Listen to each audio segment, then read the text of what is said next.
आंदोलन। ये आरएसएस के लोग नारा गढ़ते हैं, उसको सारी ये 640 50 650 पार्टियां वो उन नारों को ले लेती हैं और बहुजन समाज पार्टी कोई ऐसा नारा नहीं देती है। वो सीधे एक ही उसका एजेंडा होता है कि संविधान लागू करेंगे। अब ये जब बहुजन समाज पार्टी का ये रहा कि नहीं हम तो कोई एजेंडा बनाएंगे नहीं, हम तो संविधान लागू करेंगे, तो इन्होंने क्या किया, बहुजन समाज पार्टी का एजेंडा जो ले लिया कि नहीं हम संविधान बचाएंगे, हम ये करेंगे, हम लागू करेंगे। करो ना। कांग्रेस ने कांग्रेस संविधान पार्टी जेडीयू वाले हैं ना वहां पे बिहार वाले, क्या उन्होंने कितना आरक्षण भर दिया, या डीएमके वालों ने कितना भर दिया, या हरियाणा आप पार्टी वाले दिल्ली में है ना 10 साल से, इन्होंने कितना आरक्षण सारा का सारा बर्बाद किया। ये सारी सारी मनोवादी पार्टियां, यहाँ दो ही विचारधाराएं हैं, एक मनोवादी विचारधारा, एक बहुजन विचारधारा। और बहुजन विचारधारा की सिर्फ एक पार्टी है सुरेंद्र जी, बहुजन समाज पार्टी, और उसकी नेता है बहन कुमारी मायावती। तमाम लोग कहते हैं कि बहन जी मिशन मूवमेंट से भटक गई है, क्या कहेंगे? ये कौन लोग हैं? बी टीम बन गई है। ये कौन है? ये वही आरएसएस के लोग हैं, ये वही 1932 के चमचे हैं। ये चमचे चाहे वो आज की डेट में चंद्रशेखर नाम के चमचे खड़े हों, चाहे उस समय रामविलास पासवान नाम का चमचा था, इनको मान्यवर काशीराम साहब ने जमीनों पे नजर आते हैं चंद्रशेखर रावण। अच्छी बात है जी, बहन जी ट्विटर पे कर रही है राजनीति। एक मिनट, चमचे हमेशा क्या रामविलास पासवान जमीन पे नजर नहीं आते थे? हाजीपुर में कांग्रेस ने सबसे ज्यादा वर्ल्ड रिकॉर्ड दे करके रामविलास पासवान को हाजीपुर से जिताया था, तो यहां पे भी जिता दिया आरएसएस ने। कौन सी बड़ी बात हो गई? एक एमपी की बात नहीं है, बात है बहुजन समाज के लोगों का हित कौन देख रहा है। जब ये आरक्षण पार्लियामेंट बिल खड़ा जा रहा तो अखिलेश जी वहां पे देख के, अखिलेश के पिताजी तो वहां पे ताली बजा रहे थे। सवाल ये है, आज पीडीए कर रहे हैं, अखिलेश जी ने कितनी हिस्सेदारी दी? अखिलेश जी डाटा बताएं कि सपा की सरकारों में कितना आरक्षण भरा इन्होंने 40,000 से 50,000 ऑफिसर्स को अखिलेश जी की पिछली सरकार में डिमोट किया था। कौन सा संविधान लागू करते हैं? तो हर चुनावों में आप कहते हैं सरकार बनाएंगे और लगातार वोट परसेंटेज गिर रहा है। कैसे बढ़ाएंगे सरकार, कैसे बनाएंगे? तमाम जो बहुजन समाज के लोग हैं वो देखना चाहते हैं। मान्यवर, ये बहुजन समाज के लोग जो वोट डालते हैं, जो गरीबी से पीड़ित लोग हैं, जो अशिक्षा से पीड़ित लोग हैं, जिन लोगों के अधिकार छीने जा रहे हैं, जिन लोगों की बहुओं और बहन बेटियों के साथ बलात्कार हो रहे हैं, जिन लोगों के घर बुलडोजरों से ढाए जा रहे हैं, जिन लोगों को बच्चे और महिलाएं और लोग परिवार के लोग दंगे में मारे जा रहे हैं, हिंदू मुस्लिम करके मारे जा रहे हैं, उन लोगों को यह देखना है कि उन्हें कहां वोट डालना चाहिए। तो ये तो वोट का अधिकार है, वो तो डाल सकते हैं ना, अपनी सरकार बना सकते हैं।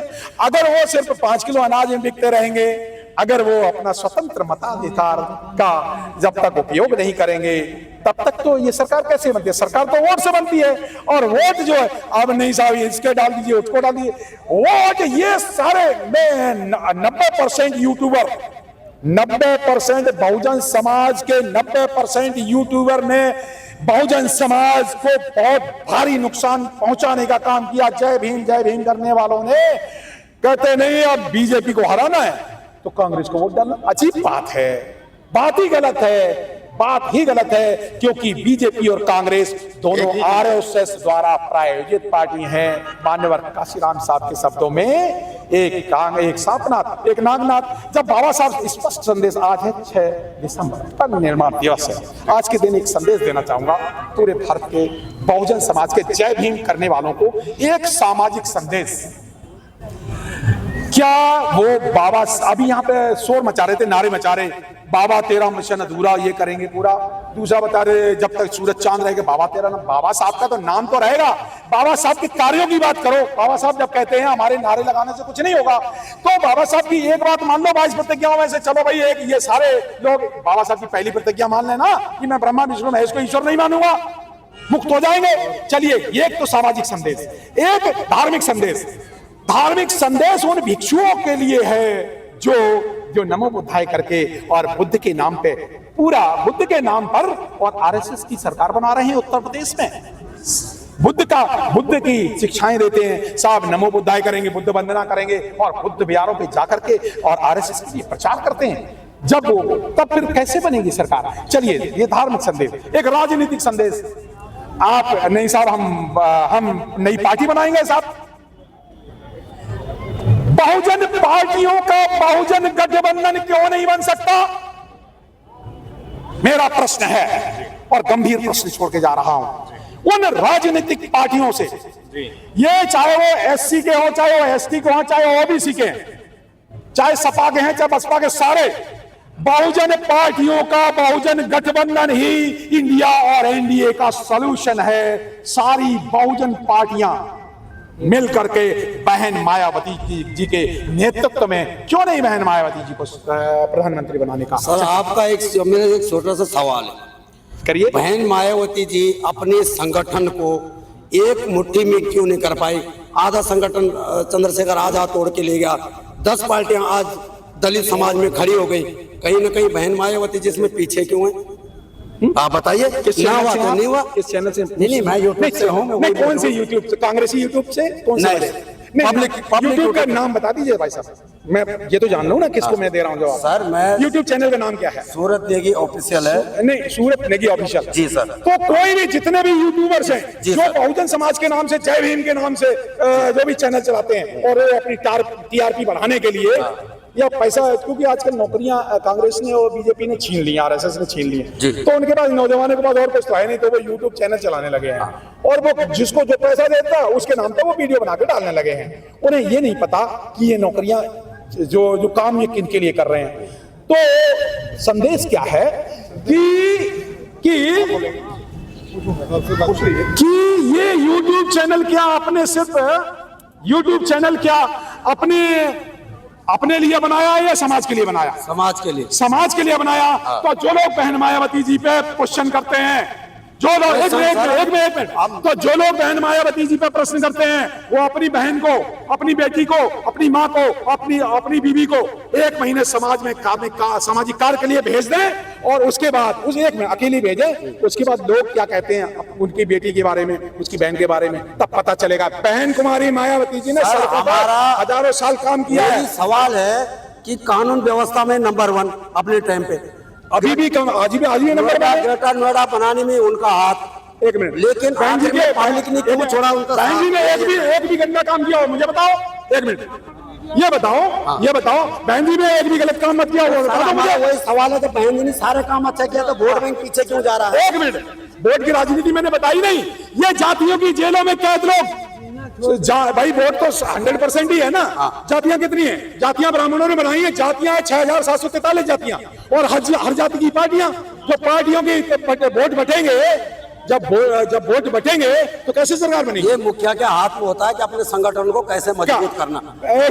मुखिया के हाथ में, मायावती के हाथ में नहीं है। ये जातियां ब्राह्मणों ने बनाई है, ये ब्राह्मणों के हाथ में। 1 मिनट, आरएसएस ब्राह्मणों के हाथ में, सुप्रीम कोर्ट ब्राह्मणों के हाथ में, जुडिशरी ब्राह्मणों के हाथ में, सरकार ब्राह्मणों के हाथ में, सारी पार्टियां ब्राह्मणों की हैं। Sorry, BSP door to door campaign करने में कहीं ना कहीं पीछे रहती है सर। नहीं, आप बीएसपी विरोधी हैं, आपका चैनल विरोध नहीं है। समर्थन कर रहा हूँ मैं, समर्थन कर रहा हूँ, हम समर्थन कर रहे हैं, लेकिन आगे आना चाहिए। मैं एक चीज बोल रहा सरकार किस डिपार्टमेंट मानवर काशीराम जी के समय भी तो पार्टियां काफी बनाई थी, आप वो भी नहीं छोड़े थे उन लोगों ने। तो मैं आपको कह रहा हूँ कि सब कुछ मजबूत था। देखो आज यहाँ पे हम खड़े हैं, ये बहन मायावती जी की दीन है, बिल्कुल क्लियर है।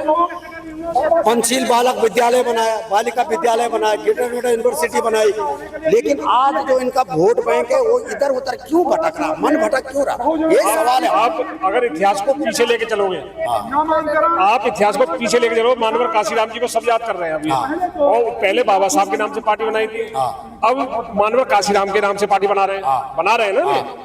पहले बाबा साहब का मिसयूज करा, अब काशीराम का मिसयूज बना के और नीला झंडा लगा के पब्लिक को, यंगों को गुमराह करके। तो बाबा जो काशीराम के शासन काल में समय में जो उनके साथ थे, काशीराम को छोड़ा, अब उनको देखो उन्होंने पार्टी बनाई नहीं बनाई, बनाई उन्होंने पार्टी, उन्होंने काशीराम को जी को भी बख्शा नहीं बख्शा, तो बहन जी को कैसे बख्श लेंगे वो? तो मैं सर वही तो बोल रहा हूँ कि बहन जी, मैं आपको यही कह रहा हूँ कि बहन जी कुछ ऐसा संगठन, ऐसा मजबूत कैंडिडेट क्यों नहीं रखता है सर? पब्लिक आ रही है सर ये पब्लिक दिख रही है ना, वोट बैंक को कहाँ चले जाती है? अन्ना हजारे के आंदोलन से तो अभी ज्यादा यहाँ है। अन्ना हजारे का मैं आपसे है ना, अन्ना हजारे वोट के टाइम पे कहाँ चले जाती है? सर ये बताओ, ये ब्राह्मण मीडिया है, ये इसने लालू को नेगेटिव करा, मुलायम सिंह को नेगेटिव करा, मायावती को नेगेटिव करा, ये नेगेटिव खबर चलाते हैं और कुछ नहीं करते। ये ब्राह्मण मीडिया कुछ नहीं, ब्राह्मणों का वर्चस्व बना कर रखती है, झूठा उल्टा नेगेटिव पोस्ट ये खबर देते तो हैं। हम आपको एक 2027 के लिए क्या तैयारी है? नहीं तैयारी, शासन आएगा हमारा, देखो जी, फिर आएगा केजरीवाल, फिर आएगा मोदी, कब तक ऐसे लुभावनी बातें दोगे तुम? करना कुछ है नहीं तुम्हें, तो इसलिए दोबारा संगठन आएगा। अब तुम भी तारीफ ही कर रहे थे, अभी वो भी कर रहे थे, हम तारीफ कर रहे हम भी कर रहे थे, कर रहे हैं सर, जो जमीन हमने देखा हम कर रहे हैं। हमारा लड़का खुद में बालिक इंटर कॉलेज बालिक विद्यालय में पढ़ा, पंचशील बालिक विद्यालय में, हम तो तारीफ करेंगे, लेकिन पीछे क्यों जा रही पार्टी? इसका भी विरोध हमें देखो है ना। अगर नोएडा इंटरनेशनल यूनिवर्सिटी नहीं होती तो हमारा लड़का एमबीबीएस नहीं होता, मेरी लड़की हड्डी की डॉक्टर नहीं मेरा होती। लड़का खुद हॉस्टल में पढ़ा, पंचशील बालक विद्यालय में पढ़ा, ये सब कुछ अच्छा होने के बाद हमेशा वोट ग्राफ क्यों गिर रहा? हमारा ये सवाल पूछना है। सवाल ये है कि ये नेगेटिव खबर चलाते हैं, ये नेगेटिव, और ये मीडिया नेगेटिव खबर चलाती है और ईवीएम उनकी वोट निकल पड़ती है। इतना अच्छा शासन थोड़ा है इनका अच्छा इतना शासन नहीं है कि ये हमेशा से चीजें आंख बीच के, ये है और कुछ नहीं। गवर्नमेंट देखो हमारी आएगी, बीएसपी गवर्नमेंट आएगी, एससी ओबीसी को कब तक पछाड़ेंगे? एससी ओबीसी को कब तक पछाड़ेंगे? आखिर एससी ओबीसी अब पढ़ते जा रहे हैं। दलित के नाम पे आज के डेट में दलित के नाम पे 10 संगठन खड़े हुए, कहाँ कहाँ बटेगा? नहीं वो तो सब ये हकीकत, जमीनी हकीकत है, ये राष्ट्रीय पार्टी है और ये हमेशा रहेगी। ये पार्टी को तोड़ रहे हैं ना सर, कोई आजाद समाज में, कोई समाज में, इसको हारने वाला तो 10 वोट से हारता है, वो भी हार रहा है। आ रहा है। अपने 100 वोट से हारा है।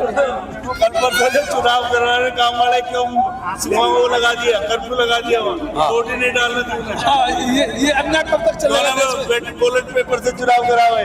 लोकतंत्र को बंदी बना दिया इन्होंने। देखिए रामदेव जी कहते थे कि मुठ्ठी लोगों ने देश को कब्जे में कर लिया है, और रामदेव जी उधर ही पहुंच गए, जिधर कब्जा कर रखा है देश का, अब उधर ही पहुंच गए।